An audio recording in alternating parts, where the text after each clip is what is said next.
This is a further update on the CRL's agenda to push forward with the regulation of religion because, since our last video and press release on this matter, there have been further important developments.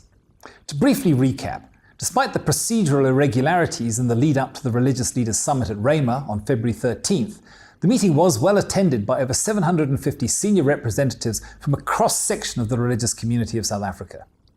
At the Rhema Summit, in her opening address, the CRL chairlady said that she was handing over the process to the religious leaders present, but threatened that unless they agreed on the proposals before the meeting, she would use the CRL's upcoming National Consultative Conference, known as the NCC, to resolve that the state must intervene and pass legislation as a priority.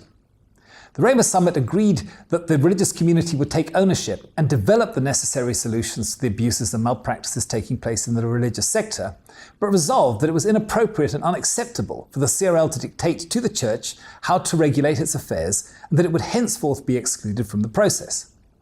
The Summit further confirmed the recommendations of the COGTA Parliamentary Portfolio Committee.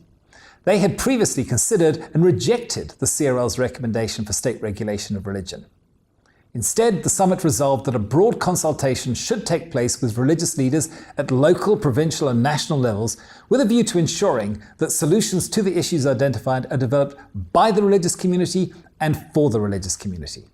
And this process will culminate in a further 3-day summit in October 2019.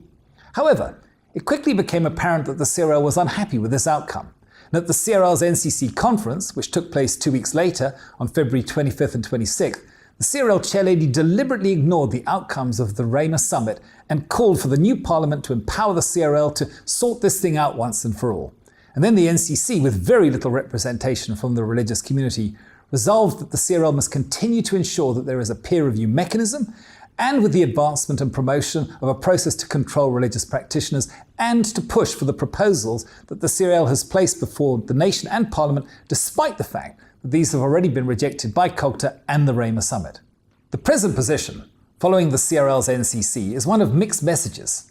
President Cyril Ramaphosa said that government will, quote, not go overboard and start regulating churches and religions, and stating that it could be considered unconstitutional to start regulating faith-based organisations. Instead, he called for an engagement with religious organisations to discuss ways of working together to solve these problems rather than rushing into legislative control. However, the ANC, at an election briefing at the Thuli House shortly thereafter, stated that religious practices should be regulated and called for a meeting with the CRL to discuss what steps can be taken to put a stop to unscrupulous religious leaders. It is therefore very important that we remain vigilant and engage in the process to make sure the government is well aware that the religious community will be developing and presenting viable solutions to address the issues of concern, while at the same time ensuring that the religious community remains free from undue interference and continues to be self-regulating.